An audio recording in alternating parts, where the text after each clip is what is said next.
साहित्य सृजन कार्यक्रम देखने वाले सभी दर्शकों का हार्दिक स्वागत है। यूं तो ये कार्यक्रम बहुत से साहित्यकारों को आपके समक्ष लाता रहा है, उनसे रूबरू कराता रहा है, लेकिन आज जिन्हें हमें यहाँ पर दावत दी है वो शख्सियत न सिर्फ गज़लें लिखती हैं, वो धर्म के बारे में भी उतनी ही उजागर करती हैं बातचीत को और साथ ही अपने लेखन को, और साथ ही उनकी एक अटूट श्रद्धा है ईश्वर के प्रति भी। उनके बारे में और बहुत सी बातें जानेंगे उनके परिचय के साथ। तो स्वागत करते हैं आज के इस कार्यक्रम में सुदेश मौदगिल नूर जी का। मैम बहुत बहुत स्वागत है आपका। शुक्रिया, बहुत बहुत शुक्रिया आपका। सुदेश मौदगिल नूर जी एक लेक्चरर रही हैं, सेवानिवृत्त अधिकारी रही हैं, लेकिन बावजूद उसके उनका रुझान लेखन में भी शुरू से ही रहा। बहुत से सम्मान आप प्राप्त कर चुकी हैं और 21 किताबें अब तक उनकी प्रकाशित हो चुकी हैं। इस यात्रा में उनके पड़ाव क्या क्या रहे, आइए उन्हीं से जानते हैं। बहुत बहुत स्वागत के साथ मैम, सबसे पहले ही आरंभ मैं ये करना चाहूँगी कि लेखन का जो एक उत्साह है, एक मार्गदर्शन है, एक प्रेरणा है, वो आपको कहाँ से मिली? जी शुक्रिया, बहुत सुंदर क्वेश्चन आपने पूछा है। जी। एक्चुअली मेरी मदर बहुत अच्छी शायरा थी और मेरे फादर बहुत अच्छी गज़ल गायक थे। क्या? हालांकि मेरे फादर पुलिस ऑफिसर थे, जी। But very honest police officer. अक्सर भगवान कृष्ण की जब वो भक्ति करते थे तो यही मांगा करते थे कि भगवान मेरे से कर्म क्षेत्र में कोई गलती ना करवाना। बहुत बड़ी बात। तो उनके संस्कार हमें मिले हुए हैं, तो दोनों का ही मिश्रण है, मुझे विरासत में मिला, लिखने का भी और गाने का भी। जी। तो फिर आपकी यात्रा शुरू हुई किस उम्र से? मतलब आपने अपनी लिखने की यात्रा। जी। वैसे तो मैं 11-1 साल की थी जब से मैं बहुत धड़ाधड़ कविता स्टेज पे सुनाया करती थी। क्या बात। बढ़िया आउट स्पोकन थी जी। लेकिन यह है कि बचपन से, क्योंकि मैं मैथमेटिक्स में बहुत ज़्यादा रुचि थी और मैंने एमएससी भी मैथमेटिक्स में ही की हुई है। लेक्चरर भी आप मैथ्स के? या I was professor in Punjab university Chandigarh for 5-6 years. Then I left for Bhilai Steel Plant. Okay. तो कहाँ मैथ्स और कहाँ लेखन है, वो भी हिंदी, पंजाबी, इंग्लिश? जी। ये किस तरह से? ये मैं ये कहूँगी कि ये ईश्वर की कृपा है मेरे ऊपर। बस मैं तो जब कॉलेज में आई हूँ तब मैंने गज़लें लिखनी शुरू की थी।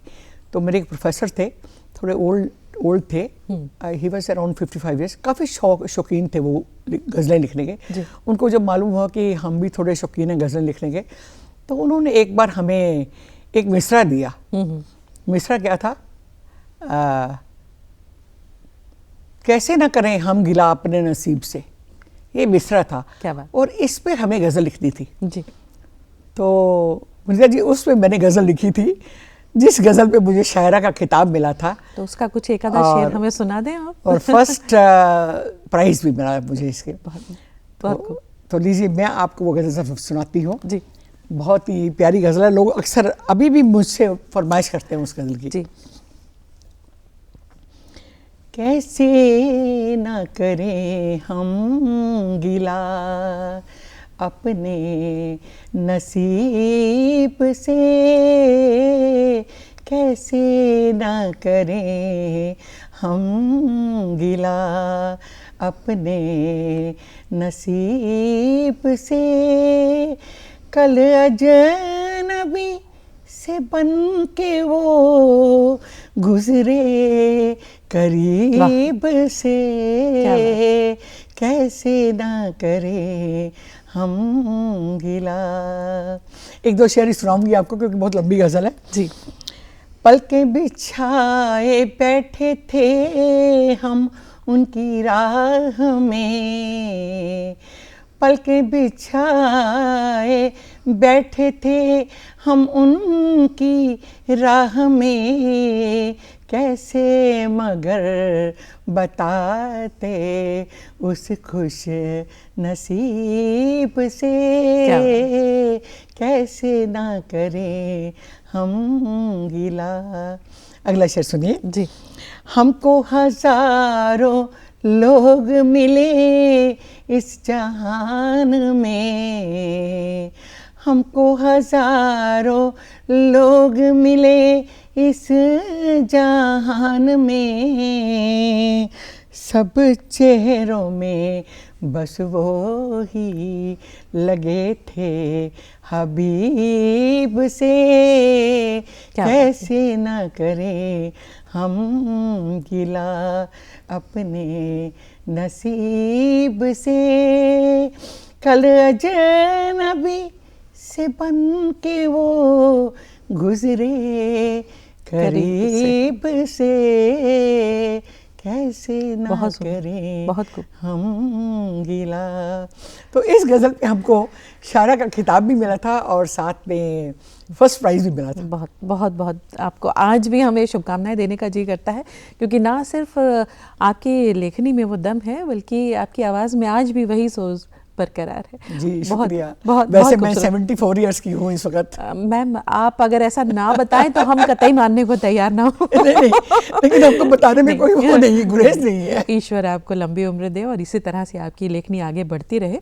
आपकी और इस सफ़र के बारे में कुछ इंटरेस्टिंग बातें, क्योंकि देखिए 21 किताबों का सफ़र कोई छोटा सफ़र नहीं है। कैसे, किस वक्त आपको ऐसा लगता है कि अंदर से आवाज़ आती है कि आप लिखने बैठे, क्योंकि एक शिक्षा अधिकारी रही हैं आप, ड्यूटी जो होती है उसकी एक काफ़ी ऑक्यूपाइड करने वाली होती है। जी। हम एक तरफ जूझे रहते हैं कि किस तरह का सारा दिन रूटीन है, और परिवार, सबसे बड़ी बात कि आप परिवार में जहाँ बच्चे भी, पति भी, सभी को देखना भी है, तो उसके बीच में लेखन को वक्त कैसे और कब कहाँ मिला? जी एक्चुअली सच पूछी तो शादी के बाद मैं लिखती जो भी थी ना, जब अपने थोड़ा बहुत टाइम जब किचन में ही मिलता था तो एक छोटी सी डायरी वहाँ रखी हुई थी, जो भी थॉट्स आती थी मन में वो लिख डालती थी, और एक बैग था उसमें डाल देती थी वो। क्या बात? ऐसे करके मैंने करीबन 22 साल वो छोटे छोटे टुकड़े जो थे, पीसीस, वो उस बैग में डालती रही, क्योंकि बच्चों के साथ बिजी थे। 2 बेटे हैं मेरे, अभी एक जापान में है, टोक्यो में, और दूसरा सैन फ्रांसिस्को में है, अमेरिका में, और दोनों अपने अपनी कंपनीज के सीईओज हैं। बहुत बढ़िया। IT इंजीनियर्स हैं दोनों जी। हस्बैंड भी बहुत अच्छी पोस्ट पे थे, भिलाई स्टील प्लांट में जनरल मैनेजर रिटायर हुए हैं। बहुत तो उनके साथ भी काफ़ी जाना होता था, हर जगह पार्टी वार्टी में, वो टाइम नहीं मिलता था। पर जब दोनों बच्चे हॉस्टल चले गए तो उस वक्त तो मुझे लगा कि मैं बहुत अकेली सी हुई हूँ। जी। तब मैंने वो अपना बैग निकाला।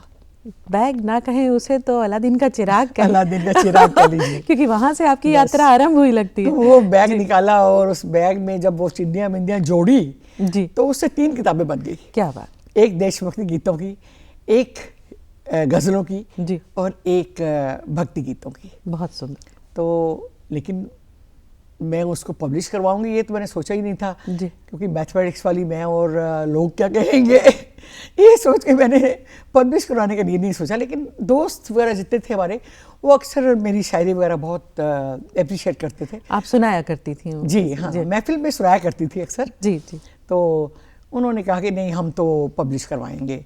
तो पहली तो देशभक्ति गीतों की उन्होंने पब्लिश करवाई रोटरी क्लब ने। ओके। मेरे हमारे एक फ्रेंड थे जो रोटरी क्लब में थे। जी जी। और उन्होंने पब्लिश करवाई।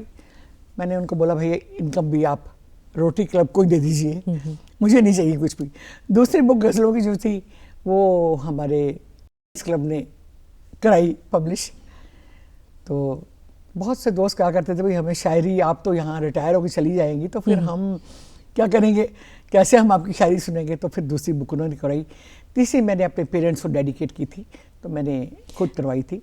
ये भी आपकी बहुत खूबसूरत बात मैंने कई किताबों में आपकी देखा कि आपकी बहुत सारी किताबें समाज के अलग अलग तबकों को डेडिकेटेड हैं। जी जी। ये आपने उन्हें श्रद्धा स्वरूप भेंट की हैं, तो थोड़ा सा उसके बारे में भी हमारे दर्शकों को बताएं। जी, असल में जब मैंने 3rd बुक करवाई पब्लिश अपने पेरेंट्स को डेडिकेट की थी, वो एक बार हमारे परम पूज्य सुधांशु जी महाराज, आपने सुना ही होगा उनका। जी जी। बहुत बड़े गुरु हैं। वो हमारे वहाँ पर रायपुर में आए हुए थे, तो मैंने वो बुक उनको भेंट की। जी। तो उसके नीचे लिखा हुआ था कि वृद्ध आश्रम को सारी इनकम जाती है। तो उनको वो बुक बहुत अच्छी लगी, बोले इतना अच्छा लिखा हुआ है और इनकम भी सारी आप वृद्ध आश्रम को देती हैं, तो फिर आप खर्च क्यों करती हैं, आप हमारे विश्व जागृति में भेजिए और हम आपकी बुक्स पब्लिश करवाएंगे। तो मैं बहुत खुश हुई कि वाह नेकी और पूछ पूछ।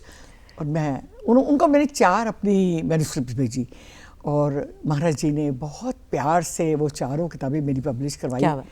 और मैंने तो पूछा, वो वहाँ पर जो है बिकती हैं, लोग जो हैं वहाँ के लाखों लोग हैं, उनके तो जो उनके फॉलोअर्स हैं वहाँ बिकती हैं, बहुत अच्छे से लोग एंजॉय करते हैं। एक बार क्या हुआ कि मुझे 2-4-6 बुक्स चाहिए थी, तो मैं वहाँ पर स्टॉल पे गई कि मुझे बुक्स दे दीजिए। तो उन्होंने बोला जी वो तो बुक सबसे पहले बिक जाती हैं, कोई और बुक आप ले लीजिए जी। तो मेरे हस्बैंड बोले नहीं वो तो इनकी अपनी लिखी बुक है, इसलिए इन्होंने किसी को गिफ्ट कर दी है। तो वो हैरान हो गए, बोले आपकी लिखी हुई बुक्स हैं? क्योंकि मैंने गुरुजी को कहा था कि इसके ऊपर फ़ोटो आप अपनी रखिएगा, क्योंकि मैंने ये आपको डेडिकेट की है। तो 4 किताबें फिर उन्हीं की फ़ोटो के साथ थी वो, लेकिन अंदर मेरा पूरा लेखिका का उन्होंने परिचय, और आज तक उनकी बहुत कृपा है मेरे ऊपर। बहुत मुझसे प्यार करते हैं, कहीं दूर से भी मुझे देख लें तो उनका हाथ मेरे सर पे होता है हमेशा। बड़ी बात है, गुरु का हाथ, गुरु का आशीर्वाद मिल जाना अपने आप में बहुत बड़ी बात है। और सौभाग्यशाली हैं आपके लेखन को इतनी सराहना मिली, और आपका लेखन औरों को भी प्रेरित करता है, ईश्वर का आशीर्वाद है ये। आगे बढ़ते हैं, आगे आपकी किताबों के बारे में चर्चा करते हैं। गज़लों की बात आपने बताई, भक्ति की बात बताई। अभी आपकी एक किताब के बारे में मैं देख रही थी, गीता जी, जिसको आपने शीर्षक दिया है, तो उस किताब की यात्रा क्या है वो भी हमें बताएं। ज़रूर, वो तो मेरी सबसे प्रिय रचना है। और सच पूछिए तो मैं 17-18 साल की थी जब मेरी मदर ने मुझे एक छोटा सा मंत्र दिया था 3 लाइन का, 3 वर्ड्स का।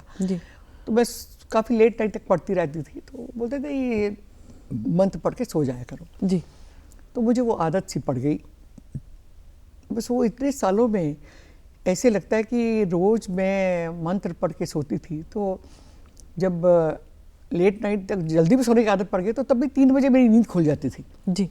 तो मैं फ्रेश होके अमृत वेला में जी, अमृत वेला, तो मैं फिर लेट जाती थी अपने बिस्तर पे, जगह कभी नहीं रही।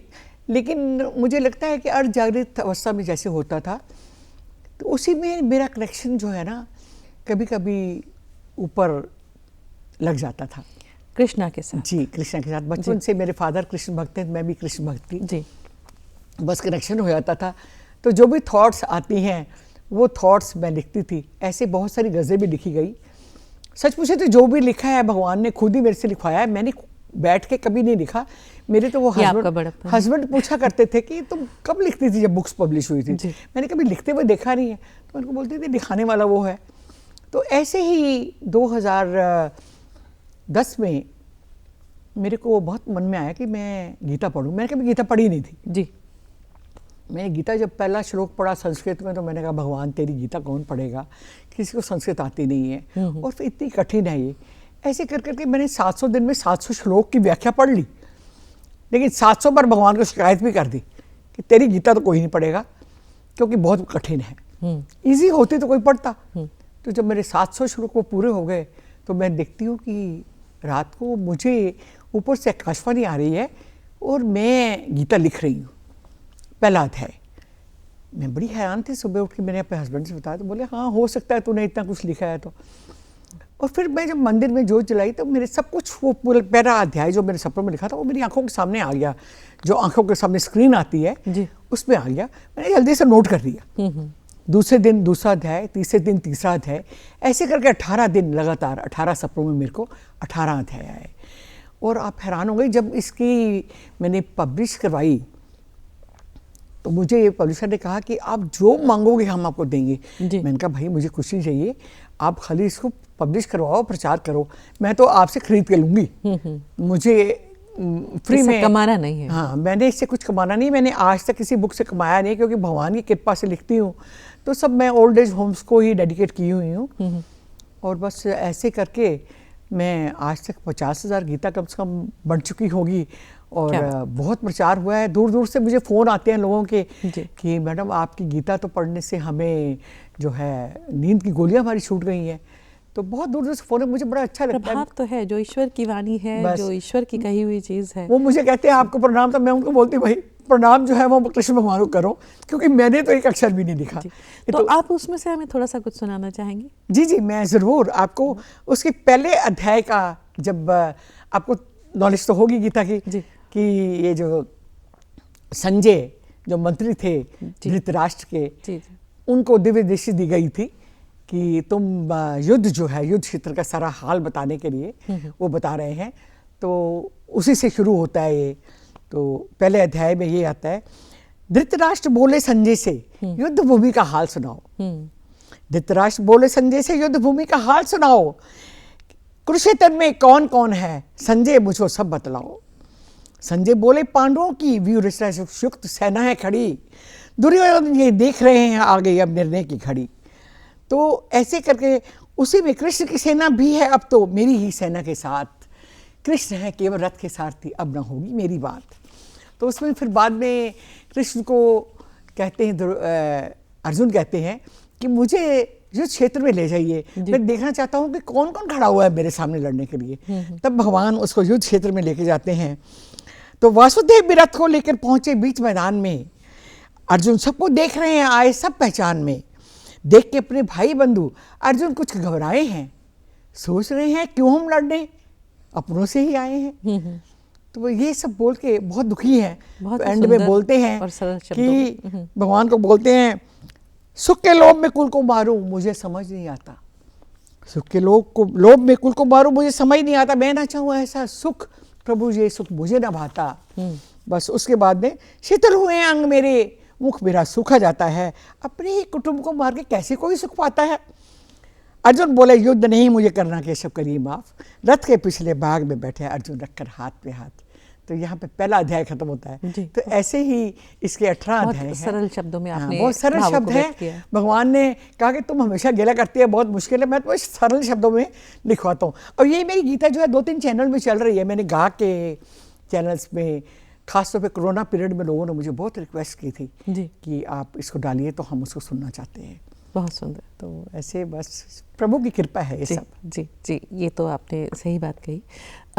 मैम, आपकी किताबों की यात्रा में एक किताब विशेष तौर पे सैनिकों के लिए लिखी गई। जी जी जी। तो उसकी प्रेरणा आपको कब, कहाँ, कैसे मिली? जी, एक्चुअली क्या है, मैं तो शुरू से चाहती थी कि मैं खुद इस फील्ड में जाऊं, लेकिन लड़कियां उस वक्त जा नहीं सकती थी। तो मेरे को शुरू से ही सेना से बहुत प्यार था, क्योंकि मैं हमेशा मन में ये रहता था कि सेना कितनी कुर्बानी करती है देश के लिए। तो मैंने फिर ये अपनी 75वीं वर्षगांठ जो थी हमारी आज़ादी की, उसे मैंने ये एक 400 लाइन कविता लिखी थी। 400 लाइन की कविता? जी, जो कि सैनिक को डेडिकेटेड है, जिसमें स्वतंत्रता संग्राम से लेकर गलवान युद्ध तक की कवरेज है पूरी। उसमें 30 देशभक्ति गीत भी हैं जी। लेकिन वो उसकी पूरी इनकम जो है मैंने शहीदों को अर्पित की थी जी। और मेरे बहुत से अच्छे अच्छे मित्रों ने, बिजनेसमैन वगैरह हैं, उन्होंने बहुत डोनेशन भेजा था इसके लिए। 70,000 मुझे डोनेशन आया था इसके लिए जी। और यहाँ पर जो हमारे हरियाणा के विधानसभा के जो हैं आदरणीय ज्ञानचंद जी स्पीकर जो हैं, उन्होंने अपनी विधानसभा में बुला के वो बुक जो है विमोचन किया था। क्या बात। तो बहुत मुझे अच्छा लगता है कि मैं कुछ सैनिकों के लिए कर पाई। बस वो किताब है, और उसकी इनकम जो है, जो भी उसके लिए डोनेशन देता है, मैं वो आगे। बहुत बड़ी बात है कि लेखन से आप जुड़ी हुई हैं। लेखन के साथ आपकी हर किताब के पीछे किसी न किसी के प्रति श्रद्धा का भाव है, चाहे वो पेरेंट्स के लिए हो, चाहे वो ईश्वर के प्रति हो, चाहे वो सैनिकों के लिए हो। और उससे मिलने वाली सारी आय भी मैम कहती हैं कि पूरी तरह से वो दे देती हैं, डोनेट कर देती हैं। इन्हें पता ही नहीं है, देखा जाए, कि उससे आय हो क्या रही है, क्योंकि इनकी सभी किताबें उपलब्ध हैं जिनका सीधा सीधा जो डेडिकेशन है वो संस्थाओं तक जा रहा है। अपने आप में ऐसे प्रयास सराहनीय हैं। और मैम, आपने कुछ हमें सुनाना हो आपकी गज़लों में? अभी रिसेंटली एक अपनी गज़ल की किताब बनवाई थी, तेरी मेहरबानियाँ जी, जो जिसमें पूरी सूफी गज़ल है। उसकी एक गज़ल मैं ज़रूर सुनाना चाहूँगी, और उससे पहले 4 लाइनें मैं कृष्ण भक्त हूँ तो कृष्ण जी को समर्पित करना चाहूँगी जी। और उसके बाद वो गज़ल सूफी सुनाऊँगी आपको जी। ज़रूर। तमन्ना थी ये मुद्दत से, तमन्ना थी ये मुद्दत से, ये दिल किसी काम आ जाए, तेरे दीवानों में मोहन मेरा भी नाम आ जाए। इनायत हो गई तेरी जो तूने अपना कह दिया, अब मेरी धड़कनों से ही तेरा पैगाम आ जाए। अब मेरी धड़कनों से ही तेरा पैगाम आ जाए। बहुत सुंदर। तो अब मैं आपको एक सूफी गज़ल सुनाती हूँ, जरूर। जो कि कृष्ण जी को ही समर्पित है। लेकिन सूफी में तो एक फ़ायदा होता है कि आप जो जैसे चाहे उसको ले सकता है जी। चाहे वो अपने दुनियावी महबूब को ले ले, चाहे वो अपने ईश्वर को ले ले। तो लीजिए ये गज़ल मैं आपको ज़रूर सुनाना चाहूँगी। दिल के पहलू में जब मैंने देखा तुम्हें, मेरे बेचैन दिल को करार आ गया। मैं गज़लों में तुमको पिरोने लगी, दिल में चल के जो तू एक बार आ गया। मुझे ख्वाबों में मिलना आकर कभी, हाल दिल अपना तुमको सुनाऊंगी मैं। मुझे ख्वाबों में मिलना आकर कभी, हाल दिल अपना तुमको सुनाऊंगी मैं। ज़हे किस्मत तेरी मेहरबानी हुई, ज़हे किस्मत तेरी मेहरबानी हुई, जब से तेरा पैगाम में दीदार आ गया। अगर शेर सुनिए। तुमने अपना बनाया है जब से मुझे, ऐसा लगता है जन्नत मुझे मिल गई। तुमने अपना बनाया है जब से मुझे, ऐसा लगता है जन्नत मुझे मिल गई। दिल ने सजदा किया तुझे ही हर लम्हा, दिल ने सजदा किया तुझको ही हर लम्हा। जिंदगी में अजब सा निखार आ गया। मक्ता हाजिर है जी। कभी दिन के उजाले में मिलना मुझे, आरज़ू है तुझे देखूं मैं रूबरू। कभी दिन के उजाले में मिलना मुझे, आरज़ू है तुझे देखूं मैं रूबरू।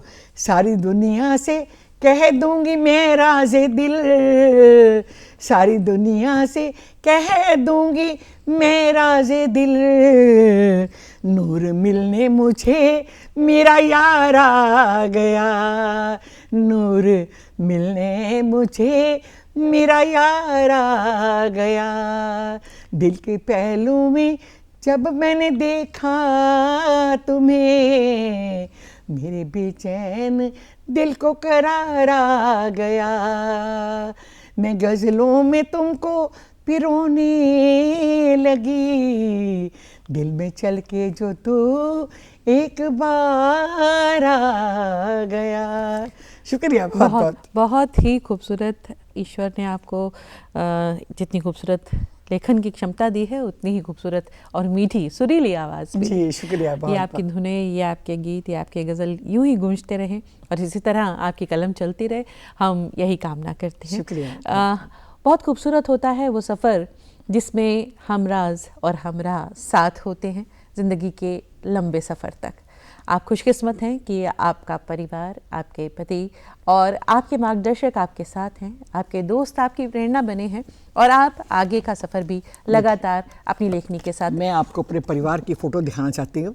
जी। मेरे 3 पोतियाँ हैं, 1 पोता है और मेरी बहुएं भी दोनों आईटी इंजीनियर हैं। बहुत अच्छा लगता है। बहुत बच्चे बहुत अच्छे हैं, बहुत इज़्ज़त करते हैं। बहुएं भी बहुत प्यारी हैं, बेटे भी बहुत प्यारे हैं। जी। तो आपके इसी खूबसूरत सफ़र के लिए हमारी ढेरों दुआएं। आज इन्हीं शब्दों के साथ हम इजाज़त लेते हैं। आपका हमारे स्टूडियो में आने के लिए बहुत बहुत धन्यवाद। बहुत बहुत शुक्रिया आपका। आपने इतनी सुंदर ढंग से, इतने प्यार से इंटरव्यू ली।